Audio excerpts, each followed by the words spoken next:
I've never faced anything like this. Let them come.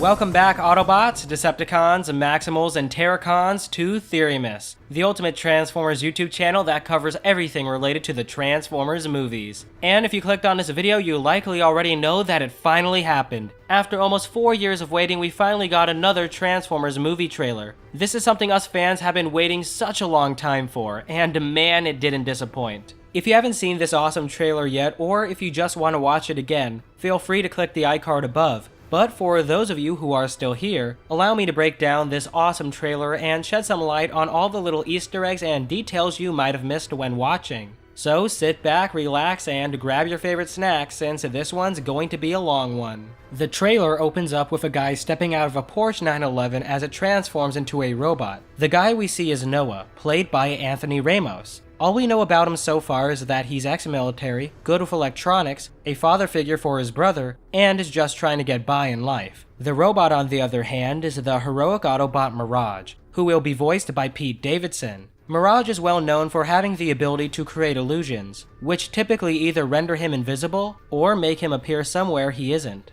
This is something that we will see play out later in the trailer. Mirage's design is heavily based off of his G1 counterpart from the Transformers 1984 cartoon, instead of his 2011 incarnation from Transformers Dark of the Moon, which turned into a Ferrari 458 Italia. In the majority of Transformers media, Mirage would typically transform into a Formula 1 race car, and in the cartoon he was a Ligier JS11. However, for the Rise of the Beast film, he's clearly a Porsche 911, which is a vehicle he has never been before. This reimagining of vehicle mode was likely done since Formula 1s are far from street legal, and thus in a real-world setting, this would draw a lot of attention to Mirage in addition to going against the whole robots in disguise aspect of Transformers. Though not confirmed, this is the likely reason why he was reimagined to have a Porsche alternate mode, and it also could be an Easter egg to Jazz's alternate mode from the Transformers 1984 cartoon, which was a Martini Porsche 935 Turbo. Now moving on from Mirage lore, let's assess the background where our heroes are at. As we can see, the place looks abandoned. On the left, we can see all these aircraft parts that have clearly been sitting for some time, in addition to another abandoned vehicle. We can also see this rusty structure that goes further back into town, and in addition to all of this, we can see foliage slowly taking over this part of town. Whatever this place is, it's clearly not visited much if at all, which can explain why Mirage would transform in the middle of broad daylight, since he knew that nobody would be in this area. Now, something that is unclear to us at the moment is why Noah and Mirage are here. Personally, I don't think the duo is about to square off against a Decepticon, since the two don't look scared and are not on the defensive. Furthermore, Mirage is letting Noah walk in front of him, and if there was a present danger, no Autobot would let any human walk in front of them, and instead would do their best to protect their ally. As for what's going on here, I think the two are either meeting someone, or more likely are going to this location to collect and/or find something. This is evident since the two are walking in this direction with no hesitation. Furthermore, Noah made sure to bring a bag along with him on this trip. This can mean one of two things. Something important is in that bag that he will use later, or he's bringing the bag along to store something. Now, another thing that I want to cover is a cool detail that I noticed. That being when Mirage transforms, he makes sure to have his driver's seat stick out in order to safely and swiftly let Noah out, which I think is awesome. Now, the last thing to cover in this scene is that it opens up with the song Juicy by Biggie Smalls. This song is significant since it's telling the audience something. That something being that Beast Wars is back, baby. And if you didn't know that, well, now you know. As for those who might not know what Beast Wars is, Beast Wars was a Transformers cartoon that aired from 1996 to 1999. Instead of the Autobots and Decepticons, it was now the heroic Maximals who transformed into animals and the evil Predacons who transformed into reptiles and insects. Now, for the past 6 live-action Transformers films, no Beast Wars characters made their on-screen debut. However, now Transformers Rise of the Beast changes that precedent by having the Beast Wars cast finally make their first live-action appearance. So if you didn't know that, now you know. The next part of the trailer has several title cards. Under these cards, we can see footage of what appears to be New York and shots of a jungle. New York is important since the story of the film is set in Brooklyn, and the jungle is important since it ties into Beast Wars. And when you put all the title cards together, they say, "For millions of years our world has transformed, but something else has awakened." As for what this is referring to is unclear, but my best guess would be that it has something to do with the Maximals, since in the next shot, we see a giant robotic ape jump down and bang his chest at two humans. This ape is Optimus Primal, the heroic leader of the Maximals, and in the film he's going to be voiced by Ron Perlman. As for the humans, the guy on the left that we see here is Noah, and the gal on the right is Elena, who is played by Dominique Fishback. All we know about her so far is that she is a researcher of artifacts, works at a museum, and that her boss keeps stealing her thunder. Now, in this shot, if you look closely, we can see that Noah has this glove on that slightly transforms when he points it at Primal. And thanks to some handy-dandy set photos, we can see this glove in better detail. Now, at this point in time, it's unknown where this glove came from. We do know that Noah is good with electronics, so he could have made this glove on his own. However, this glove could be of Cybertronian origin, since we do know that the Autobot inventor Wheeljack appears in this film. Though we don't know the glove's exact origin just yet and exactly what it does, it's only a matter of time until we do. Now, in the next shot, we can see the Autobot leader Optimus Prime telling Optimus Primal to stand down. In response to this, Primal tells Optimus that, "I'm not the one to fear, Prime. There is a darkness coming." In response to this, Prime lowers his gun and retracts his battle mask. Now, there's a lot to unpack here, so let's start with Optimus telling Primal to stand down. The first thing to note here is that Optimus is being voiced by the living legend Peter Cullen, who has voiced him for the past 6 films and is the original voice actor for the character. Now, another thing to make note of is Prime's updated design. Starting out with his gun, this is a weapon that we never saw him use before, and it has some resemblance to Dropkick's gun from the 2018 Bumblebee movie. This begs the question of why Prime doesn't have his trusty Ion Blaster, which was the weapon that he used in the Bumblebee movie. And well, a possible explanation for this is that he lost it when he was attacked by the Decepticons. As we know in the Bumblebee movie, he dropped a gun when Ravage attacked him, and it's later seen right here when the Decepticons charge at Prime. At this point in time, we don't know how Prime got out of that fight, since that was all we got to see of it. However, I believe that he lost his Ion Blaster in that battle, explaining why he doesn't have it in Rise of the Beasts. Since we're still on the topic of Optimus, let's compare this design to his 2018 one. Some of the major changes to his design is the addition of this sun visor, the silver panels on his shoulders, the shorter smokestacks, and this pretty sick Autobot logo that's on his chest, which all come from his new Freightliner cab over vehicle mode. And interestingly enough, the Autobot hood ornament appears to be the exact same one that Bay vs. Optimus had. And as we can see, these ornaments end up on the chests of their respective primes, which is just awesome and is a nice callback to the original trilogy Bay vs. Optimus design. Some other changes are these parts on the shoulders being more sunken in, his thighs having an updated design, the Autobot logos on his shoulders being bigger, the arrows on his arms being redesigned, the addition of this textured piece on his belt buckle, and making his crotch, hands, and a majority of his stomach gray. However, most importantly, he now has a mouth, which is something we didn't get to see in the 2018 Bumblebee movie, and upon closer inspection, it clearly has taken direct inspiration from Optimus Prime's face from the Michael Bay trilogy. They are actually almost 100% identical, albeit with a few changes here and there. But as a Transformers fan who grew up with Michael Bay's original trilogy, I'm so glad to see this face design make a comeback. Since we're on the topic of designs, let's discuss Primal's. And man, does his look pretty cool. Something you might have all noticed is that Primal looks all beaten up. This causes his robotic underframe to be exposed due to all the missing fur. This design choice is intentional since according to the filmmakers, in this universe the Maximals have been on Earth for a very long time, and the rust and missing parts are supposed to visually illustrate that detail. And all the Maximals in the film will have this same element applied to them, in addition to all of them having green eyes to help the audience know that they are the Maximals. Now, the last thing about Primal's design that I want to discuss is the logo on his chest. This is the Maximal logo, and it actually got a slight update for this film in order to make it look more modern. So with Primal's design squared off, I now want to circle back and speculate on what Primal meant when he said, "I'm not the one to fear, Prime, there's a darkness coming." Now personally, I believe that this darkness Primal speaks of is the Terracons, since they are the main antagonists of the movie. However, I also think he's referring to Unicron, the biggest and baddest Transformer to ever exist, since he has been hinted at to be the creator of the Terracons. However, only time will tell on this one. Now another thing I want to discuss is the size of the Maximals. In the Beast Wars cartoon, the Autobots were gigantic compared to them. However, now the Maximals are roughly the same height as the Autobots. This was likely done since a size difference of that magnitude would look strange on the silver screen. Hence why the filmmakers opted to have the Maximals, and likely the Predacons as well, the same height as the Autobots and Decepticons.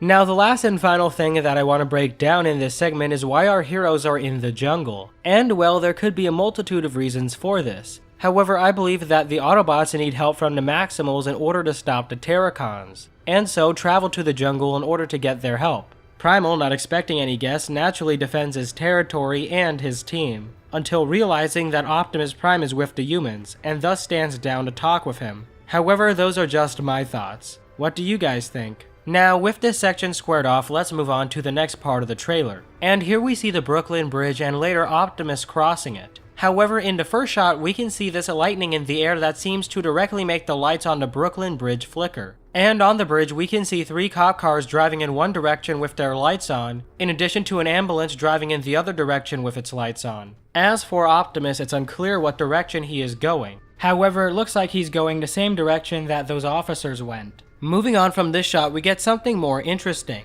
That being our first look at the heroic Autobot scout Bumblebee, and his transformation. Now, if you look very closely at the start of his transformation, you would notice this disco ball hanging off his review mirror. This is an Easter egg to Transformers 2007, since in that film Bumblebee had a disco ball hanging off his review mirror, in addition to an air freshener that said Biatch. And though we don't get to see the air freshener in the trailer, we do know that he will have it thanks to this handy dandy set photo. Only time will tell if he will have the lion plush as well. Another thing about Bumblebee to bring up here is that he still has his 1976 Camaro alternate mode, which he obtained at the end of the Bumblebee movie. However, his robot design has gotten a makeover. If we compare this design to his 2018 one, we can see that his chest has been redesigned and looks a lot closer to his Transformers 2007 incarnation. His arms and shoulders have also received an update as well, adding a bit more bulk to his design. His head has also received a bit of an update, replacing the silver parts with yellow pieces and getting rid of the silver trim on the head.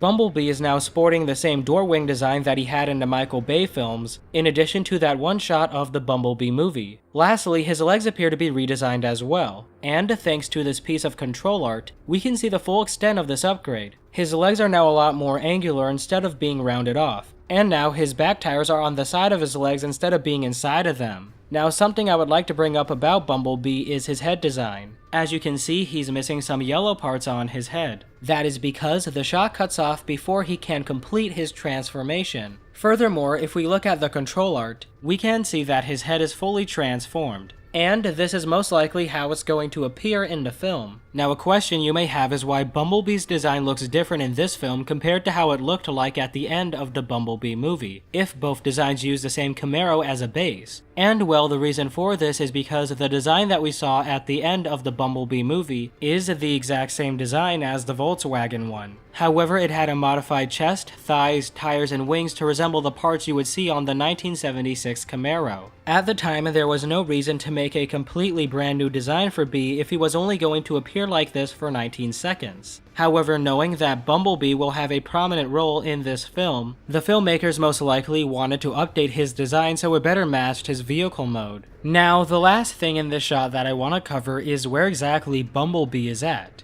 And well, he appears to be in some warehouse evident by the ceiling. It also appears to be abandoned due to the graffiti on the walls. As for why Bumblebee is here, I think this place is the Autobots' safe house. I believe this since Bumblebee is choosing to transform in this place during the daytime, evident by the light coming out of the windows. As we know, the Autobots wouldn't transform anywhere that could possibly be spotted by humans. And since this place appears to be abandoned, Bumblebee would know that this warehouse would be a safe place to hide out, since he wouldn't be spotted by any humans, despite there being daylight outside. And the idea of this place being the Autobots' safe house will become more prominent later in the trailer. Now, in the next shot of the trailer, we get to see Noah get inside Mirage, and he quickly learns that there's more to this car than meets the eye, later getting into a police chase and narrowly escaping thanks to the car's ability to make holograms of itself. Now, there's a ton to break down here, so let's hack this up bit by bit. In the first part, we can see this beautiful shot of Mirage, followed up by Noah getting inside and grabbing the steering wheel. This steering wheel shot is an Easter egg to Transformers 2007, where Sam got into Bumblebee for the first time and saw the Autobot logo. Moving on from this Easter egg, a question this segment of the trailer made fans wonder is if the Porsche 911 is Noah's car. And well, we don't see any evidence of a forced entry, and everything we know about Noah so far doesn't paint him as a carjacker. So until we get more footage, I think the Porsche is his car. However, this now sparks a couple more questions, such as how he got the car in the first place, and if he knows it's a Transformer. The former is unclear at this time until we get more footage, however the latter appears to be explainable since we see Noah screaming throughout the trailer when the car drives itself, which leads me to believe that he doesn't know it's Mirage. Now, another question this segment brings up is where exactly Mirage is taking Noah, and well, at this time it's unclear. However, since Noah is teaming up with the Autobots, going into the jungle with Optimus Prime, and meeting Optimus Primal face to face, this means that Noah has to have some huge significance in the plot.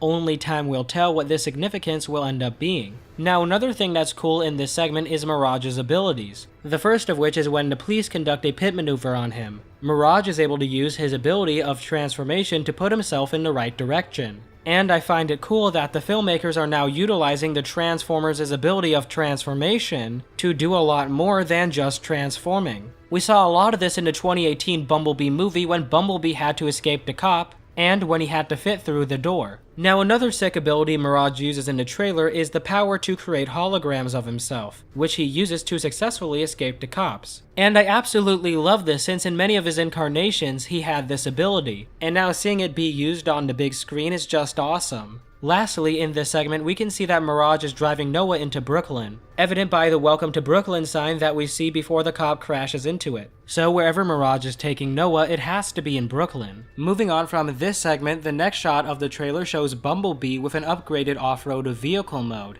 As for how he got this upgrade is unknown at this time, but it's rumored that he will acquire it later on in the film. Another thing in the shot that we see is a cheetah robot running alongside Bee. This cheetah is the heroic Maximal Cheetor, and his design is pretty faithful to his Beast Wars counterpart. And, just like Primal, we can see that he is missing the majority of his fur, exposing his robotic underframe. And just like all the other Maximals, he has green eyes. Unfortunately, his voice actor hasn't been revealed to us at this time. Now, as for where these two are heading is unclear. However, it looks like this area will be where the final battle will take place, but I'll dive into this later on in the breakdown. Now, the last thing in this shot to make note of is that this scene has been digitally altered to make Bumblebee and Cheetor run to the right. In reality, they should be running to the left. How do I know this? Well, in this shot we can see Bumblebee's steering wheel is on the right hand side of the car. However, if we look at the set photos, we can see that the steering wheel is actually on the left hand side. As for why the editors digitally flipped this clip is unknown. From here we move on to the shot of a bird breathing fire preventing this Transformer from crossing the bridge. As for who this Transformer is, based on the red and blue color scheme, we can tell that it's Optimus Prime. As for the metallic bird, on the other hand, that is the heroic Maximal Airazor, and she will be voiced by Michelle Yeoh. As we can see, her design is pretty faithful to her Beast Wars counterpart. And just like the other Maximals we have seen so far, we can see that she is missing the majority of her fur, exposing her robotic underframe, with her only having fur on her head, which is something that's strangely not present on any of her upcoming toys thus far. And just like the other Maximals, she also has green eyes. Now, something interesting about Airazor is that she has the ability to breathe fire, which is an ability she has never possessed before. Now, some questions this clip brings up is why Airazor is destroying this bridge that Prime is about to cross, in addition to why Prime is trying to cross it in the first place. And unfortunately, at this time, we don't have enough information just yet to come to a solid conclusion. Now, the next shot of the trailer has a lot going down, so let's break this down piece by piece. First off, we have Mirage dodging a boulder while being chased by a modified Nissan R33 GTR.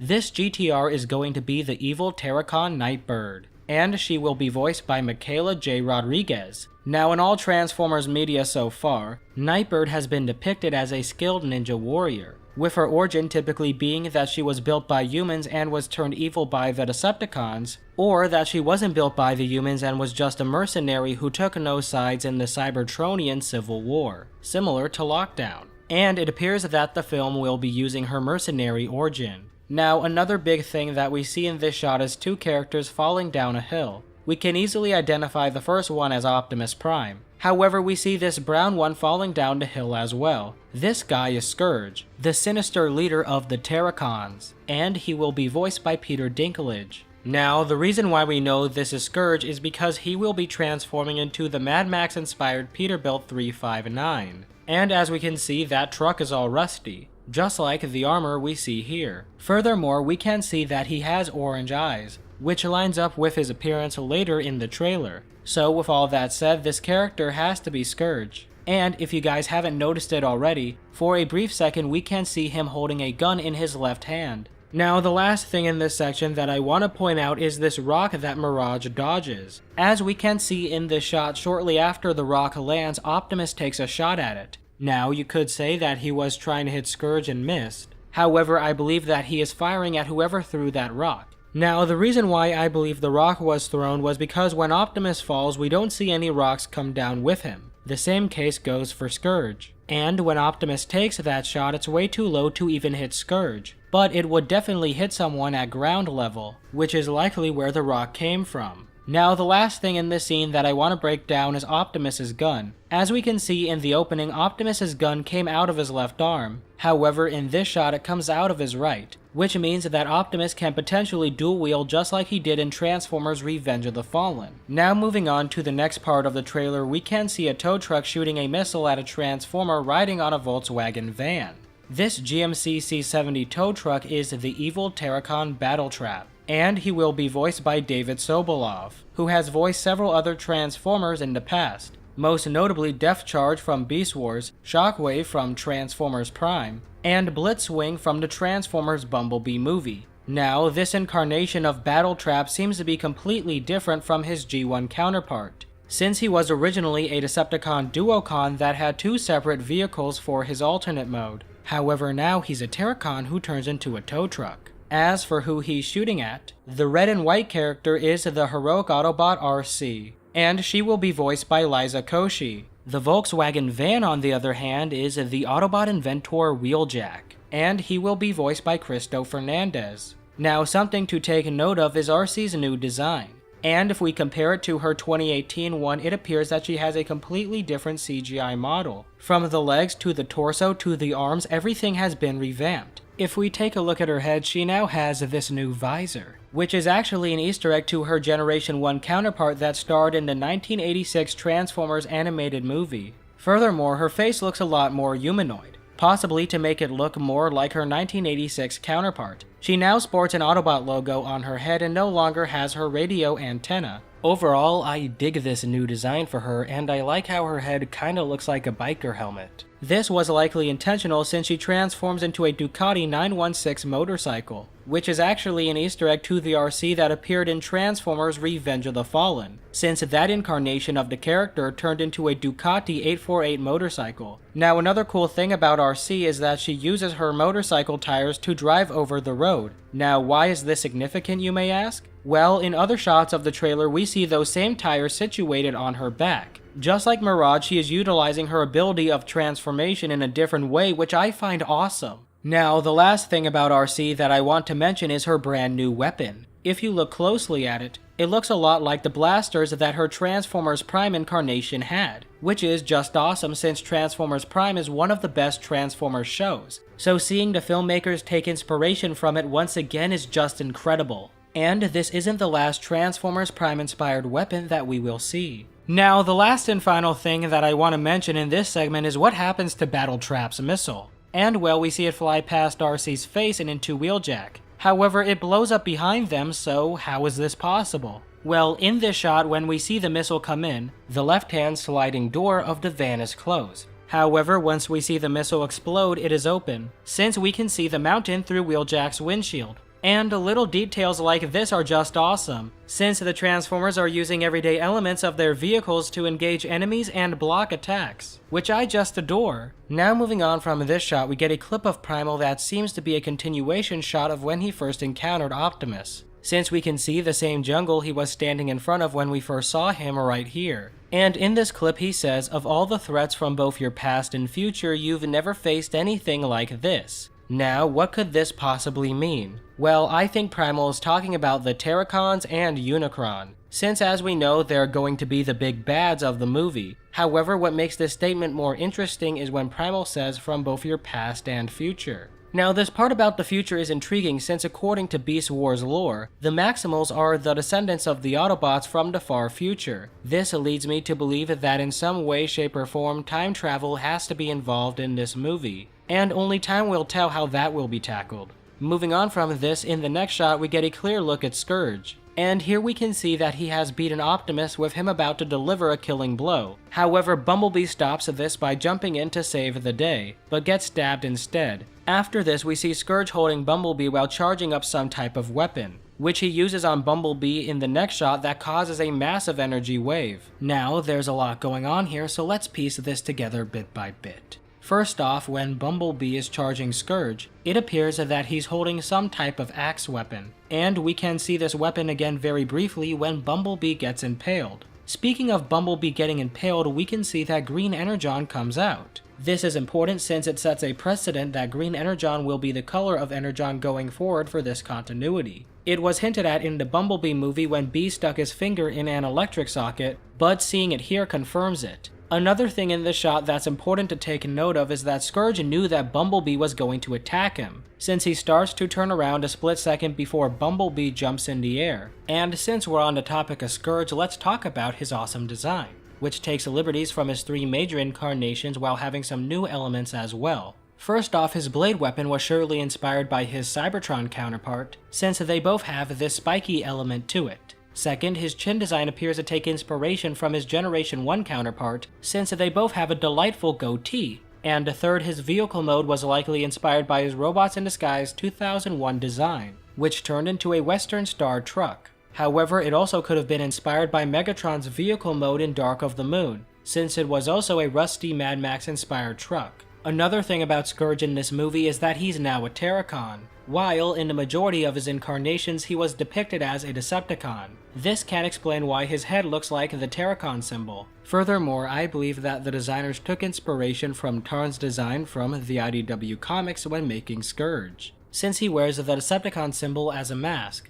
and the Terracon symbol looks like a mask on Scourge. A lot of fans have pointed out that this symbol looks like the face of Unicron, and if the rumors are true, this means that Scourge and the other Terracons will be created by the Chaos Bringer himself. And this concept is not far-fetched since Scourge was created by Unicron in the Transformers 1986 movie. However, it's only a matter of time until we know the answer. Now, another thing that I want to point out is that it looks like Bumblebee's battle mask has been slightly updated. This is most apparent with those parts on the side, but I cannot confirm this until we get a closer look at it. Now, the last thing I want to point out in this shot is that we can see Scourge turning his hand, almost like he's charging it up for something. And well, in the next shot we can see that he shot something out of his hand at Bumblebee, causing a huge energy blast. And based upon the radiation that goes over the building in the background, it seems to be some sort of electricity weapon. After the blast, we can see Bumblebee partially go limp in addition to Battletrap shielding his eyes from the blast. Now, this whole sequence begs the question of where exactly the other Autobots are, in addition to where this place is. And well, due to all this damage around the area, we can infer that some intense battle happened here, which leads me to believe that the other Autobots had to be involved in some form.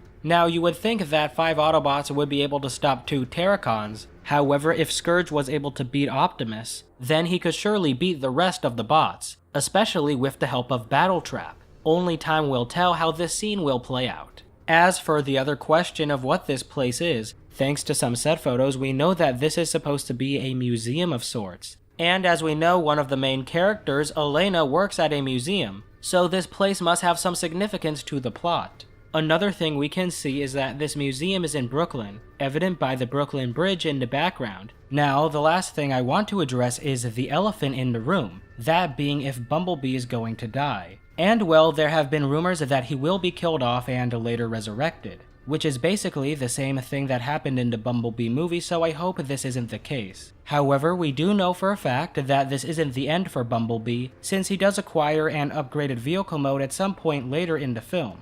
And as we know that vehicle mode has black side mirrors and off-road tires with black rims, parts that Bumblebee doesn't have here. Furthermore, Bumblebee gets stabbed in Brooklyn. We know this since we see the Brooklyn Bridge in the background. However, earlier in the trailer, we see Bee in what looks like Peru with Cheetor. So, based upon all this, Bumblebee will in fact survive this encounter with the Terracon leader. As for how he escapes with his life is unclear to us at this time. Hey guys, Editor Jason here. So, while editing, I noticed something really strange about Bumblebee's side mirrors. In this shot, we know he doesn't have his off-road upgrade yet and is still just a regular 1976 Camaro. However, he shouldn't have this side mirror design, since when we first saw him, he only had the one mirror design, which matches up with the prop car. I'm not sure how we got this second mirror and why they have a completely different design, but I guess we will know when the film comes out. Now moving on to the next shot of the trailer, we can see the Autobots on top of a mountain in Peru, and here we can see how clean the back designs for the Autobots are. Optimus Prime is the most interesting to me since he's roughly the exact same as the Bumblebee movie design, with a handful of minor changes here and there. The reason why I thought it would look drastically different is because on October 4th, we saw a piece of control art for Optimus Prime that depicted him with the gas tanks on his back, similarly to how they were positioned on his original trilogy design. Now, the most exciting thing to talk about in this shot, which I deliberately saved for last, is Wheeljack's design. And unfortunately, this is the best look that we have, since we didn't get a frontal shot of him in this trailer. However, for what we can see, his design is really cool. The only thing that concerns me is that his head doesn't seem to have his signature light-up ears, despite him having them in the 2018 Bumblebee movie. And with his head appearing to be rounded off, it reminds me a lot of his Dark of the Moon incarnation where he was based off of Albert Einstein. At this point, we just have to wait for a frontal shot to know if he will have the ears or not. Hey guys, Editor Jason here. So we actually do now have an image of his face due to some leaked toy images, and well, unfortunately he doesn't have his ears, and now instead has these nerdy glasses in addition to a mouth. I'm not the biggest fan of this face design, however the rest of the body looks alright. But let me know how you guys feel about it in the comments below. Now, the last thing in this shot that I want to bring up is that Bumblebee is clearly missing. Now, he could be off screen, or alternatively, he might be dead when this scene takes place. Unfortunately, at this point in time, it's unclear where our favorite yellow Autobot is at. Moving on to the next shot, we see this parade. And here we can see two pretty interesting things, those being these two floats. And thanks to some handy dandy set photos, we can get a better look at them. This one in the back is a cheetah with wings, and the front one is a rhinoceros. Now, what could this possibly mean? Well, as we know, in this trailer we saw Cheetor, who is a cheetah, and Airazor, who is a bird. I believe that this float symbolizes them in some way. Furthermore, the other float we see is of a rhino. And in the next shot we get a clip of the heroic Maximal Rhinox, and he will be voiced by David Sobolov. So clearly these floats must have some connection to the Maximals. This is further evident since we know the Maximals are hiding out in Peru, and this parade is taking place there. And as we know, the Maximals have been on Earth for a very long time. So maybe the townsfolk know about the legend of these heroic beasts and are celebrating them with this parade. Now, in the next shot, we get our first look at Rhinox, and he looks pretty dang close to how he did in the cartoon. And just like the other Maximals, we can see that his body has been weathered, evident by all this rust on him. And just like the rest of the crew, he has green eyes. Another thing to note about Rhinox is when he roars, he has what looks like to be fire in his mouth. And as we know, Airazor was able to breathe fire, so this might mean that all the Maximals have the ability to breathe fire while in their animal modes, which is pretty sick. Another thing to point out here is that he appears to be alone in these ruins and he's yelling at something. Based upon this, I think a fight is about to go down, since someone or something is getting too close to these ruins that Rhinox is trying to protect. As for who's going to be the aggressor is yet to be seen. Now, in this next shot, we get this awesome transformation sequence for Optimus, inspired by how he transformed in the G1 cartoon. However, what is more interesting is the place where Optimus is at.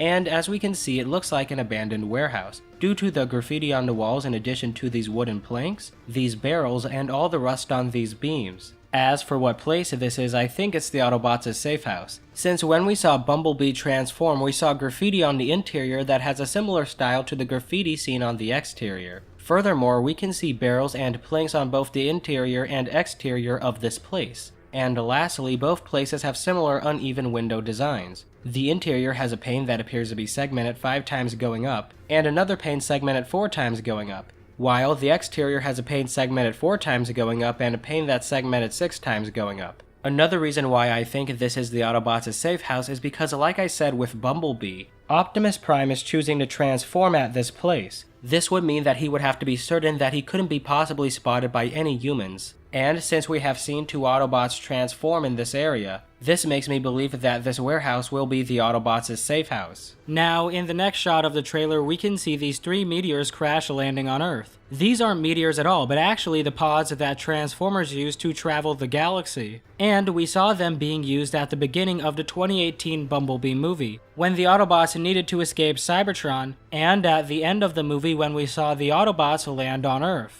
As for who are in these pods, I believe the Terracons are, since their team only has 3 members, which matches up with the 3 pods we see here. We can also see that they are landing in a river in what appears to be somewhere in Brooklyn. Moving on to the next shot, we can see Optimus Prime raise his weapon and prepare to shoot at something while closing his battle mask. Now, if we look closely at this shot, we can see that Optimus says something, but we get no audio for it. It looks like he's saying stop, but we won't know until we get more footage. Another thing to point out here is where Optimus is at. Based upon the landscape, it appears to be somewhere in Peru. Another thing in the background to point out is this snowy mountain with clouds over it. This landscape appears to match up with the mountains and clouds seen behind Cheetor and Bumblebee, which means that these 2 shots take place in the same general area. Now, after this shot, it cuts to black and we hear Optimus say, Let them come. He says this in response to Primal when he told Prime, "Of all the threats from both your past and future, you've never faced anything like this." As I speculated earlier, I believe that Primal is talking about the Terracons and Unicron.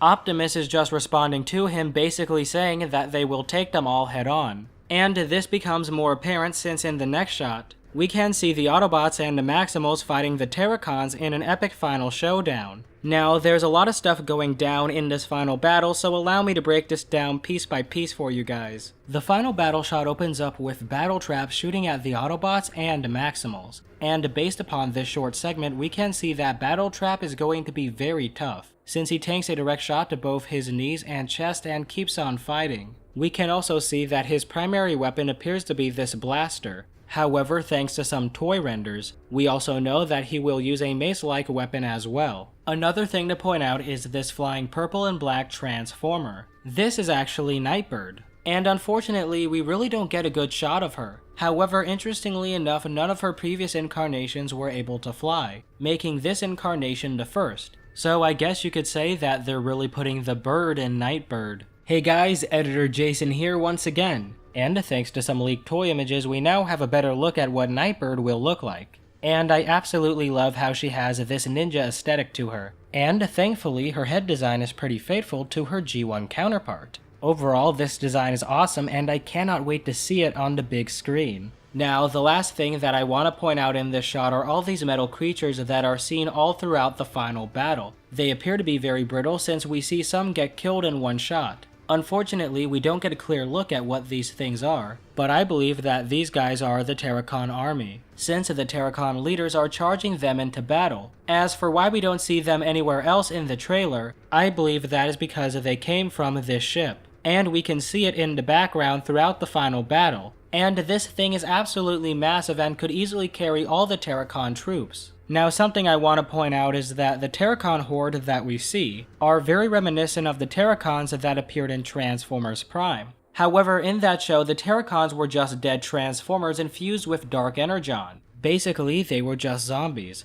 So it will be interesting to see how these guys will play out in the film. Now, in this shot of the final battle, we can see Wheeljack, Primal, Optimus, and Cheetor. And something interesting about Cheetor is that he has these dagger weapons in his hands, which appears to be a brand new weapon for this incarnation of the character. And since we're on the topic of weapons, if we take a look at Optimus, he has arm blades just like his Bayverse incarnation. However, the Bayverse design for the blades has been mixed in with the Transformers Prime design for the blades to get this awesome hybrid look. As you can see, it has the blue lights and silver body that the Transformers Prime Optimus had, while having the orange Energon tips that the Bayverse Optimus had. And being a fan of both incarnations of the character, this is just awesome. Now, another thing to point out in this shot is that we can see Nightbird, evident by these purple thrusters flying towards the Terracon horde. And we can see Battletrap smack in the middle leading the charge. Moving on to the next shot, we get an epic transformation sequence for Optimus Primal, and his robot mode looks awesome, appearing to be a mix between his Beast Wars and Transmetal design. We can also see that he has a faint shade of blue on his head, which is a nod to his Beast Wars design. Another thing that is cool about Primal is his iconic swords, and they have the same design as the ones that he had from the Beast Wars cartoon, albeit now with a more movie-fied look. He also is able to combine them into one giant staff. Now, this is an Easter egg to his original toy, since if you placed both ends of the sword into one of his hands, you can make a staff.